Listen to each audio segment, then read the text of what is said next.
nandito si Tatay Shoto dahil po meron po silang nakuha na naman po na mga impormasyon tungkol po sa UFO aliens. Sa totoo lang guys, sabi ng ating kaibigan noong nakausap ko po siya na titingnan pa nila ng maigi kung ano man po ang kanilang nakikita doon sa Himpapawid ngayon. Meron po sila natuklasan kung ano po yan na nakikita ng mga tao ngayon na nagsingliparan. Kung totoo po ba ay drones. Ito ang ipaabot po ng ating kaibigan guys. Alam mo ba, nagkalat na po talaga ang mga demonyo. Ito na po ang sinasabi ni Sir, baka ito na po yung Armageddon, no? Na mangyayari dito sa ating bansa. Kaya nandito si kaibigan natin. Kaibigan, ano po ba talaga ang totoong nakikita po ninyo ngayon na sabi po ninyo na titingnan po ninyo yung panahon namin dito?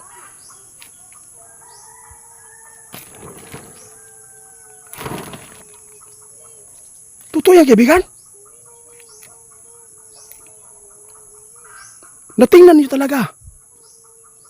Paano yan sila labanan, kaibigan? Paano yan? Guys, nakita nila kaibigan ngayon guys. Ipapaabot namin na kung sino man po yung nakakita po ng mga sinasabi po nilang drones. Hindi po lahat drones ang inyong nakikita. Mga sasakyan po ng mga UFO aliens po. Yun po ang totoo. Ngayon, lagsing labasan po ang mga kababalaghan po dito sa ating mundo dahil po yan sa kagagawan po ng tao. Kaibigan?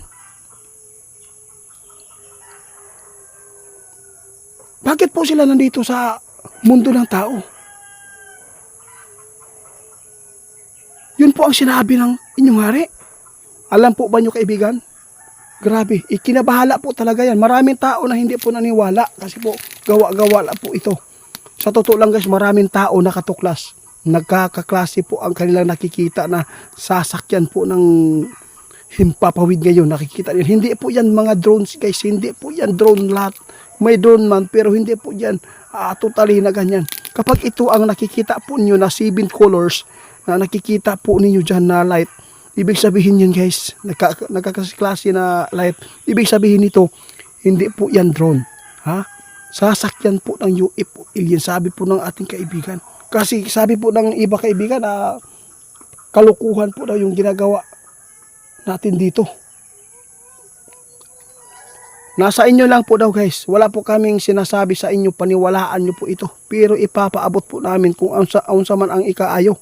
Basta ang nakikita ng ating mga kaibigan ngayon guys, kung sino man po yung mga tao dyan na makakita ng ganyan, huwag po kayong lumabas. Pag ito ay umiilaw, na kayo ay tatamaan po ng ilaw, maihigop po talaga kayo papunta doon sa kanilang sasakyan at para madala kayo.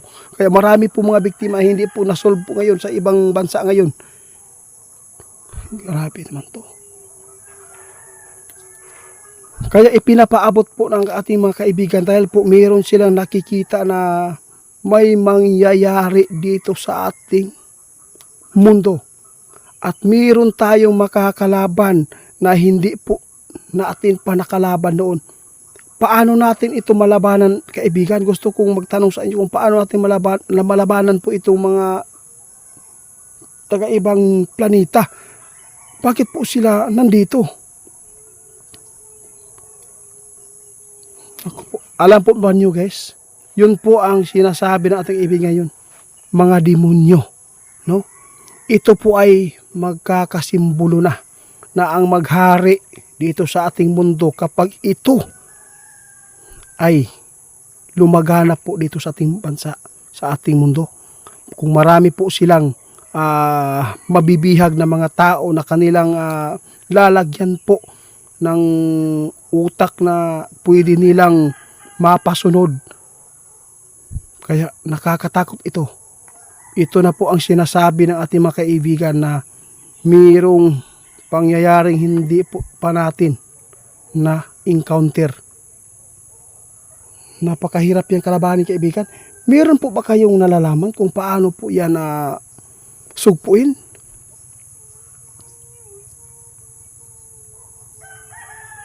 Sa totoo lang guys, ang sabi ng ating kaibigan, mahirap po daw yan kalabanin dahil po ay meron po silang kapangyarihan. Ito po ay mga instrumento ng dyablo. No, mayroong tao diyan guys na nagmanipula, sa totoo lang, mayroong tao diyan na kanilang na kuha at nagamit po nila kung paano po nila na ang tao, no, mapasunod. Kaya dapat po tayong mag-ingat ngayon, lalo na sa mga taong hindi naman naniniwala. Alam mo ba guys, sa doon sa Amerika ngayon, maraming tao ang nawawala po doon, na missing. Hanggang ngayon hindi po nalalaman kung sino ang kumuha.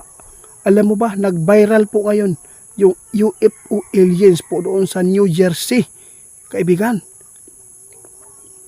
O nga, totoo po yung mga sinasabi po nyo kaibigan, na hindi po lahat ang nakikita po ng mga tao drones, hindi mga sasakyan po ng taga-ibang planeta yung aliens. Ito po yung mga aliens na tinutukoy po natin kaibigan guys, na demonyo. Yun po ang demonyo, no? Nagpapakita na sila. Yun po si Satanas. Yun po ang sinasabi ng ating kaibigan na nakikita. Porket alien po yan, no? Sila po ang kalaban ng Diyos ngayon guys. Yung mga demonyo, si Satanas, unti-unti na silang nagpapakita. Naku po kaibigan, paano na lang ito kung wala tayong kapangyarihan din ito na sugpuin. Importante po daw guys ang pagdarasal po ng taimtim ngayon. Dahil po kung wala tayong panglaban sa ganyan, yun lang po ang pagdarasal sa Panginoon para hindi kayo mabibiktima ng mga taong demonyo. Si Satanas pala ito guys, ang namumuno dito. Ito ang pinakadelikado, lalo na kung mayroong mabibiktima. Yung nasa Batangas po ngayon, no, marami nagtatanong bro, Ma'am Diana, at saka si Sir John, kung sa sunod sir, kung makikita po daw ninyo yan, agad-agad po kayong magkuha ng cellphone, tapos picturean o videohan ninyo para po maipakita natin ng proof sa mga tao na hindi na maniniwala po. Kasi mahirap po talaga na paniwalaan po itong ganyan na mga kababalaghan po na nangyayari sa ating bansa. Alam mo ba guys kung bakit, no? Na ipinapaabot ang ating kaibigan. Hindi po normal yung nakikita po lang nasa New Jersey ngayon. New Jersey, sa Amerika. Hindi po totally na normal ito ang nangyayari doon, na napakaraming sinasabi nilang drones. Yung iba, hindi po yan drones. Ito po yung katotohanan na sinasabi ng ating kaibigan. Dapat po daw mag-ingat kayo sa lahat po ng taga-ibang bansa. Dapat mag-ingat kayo. Mahirap na magkampante. Hindi po natin alam yung mga kalaban nasa likod lang natin. Kaya kung sino man yung nakapag-message dyan sa Batangas, swerte kayo guys, dahil po mayroon po nakapagbigay ng info sa inyo. Sana po ay ma-report po ito sa kinauukulan dyan sa Batangas para po ay maging alerto po ang lahat. Kasi po hindi po maganda po itong nangyayari. Bakit po may sasakyan? 15 na sasakyan po nang nakita po ni John guys, na naglinya daw, no? Nakalinya. Tapos kung gaano man po ang space po ng kanilang pagitan, ganyan-ganyan po talaga layo po ng kanilang distansya.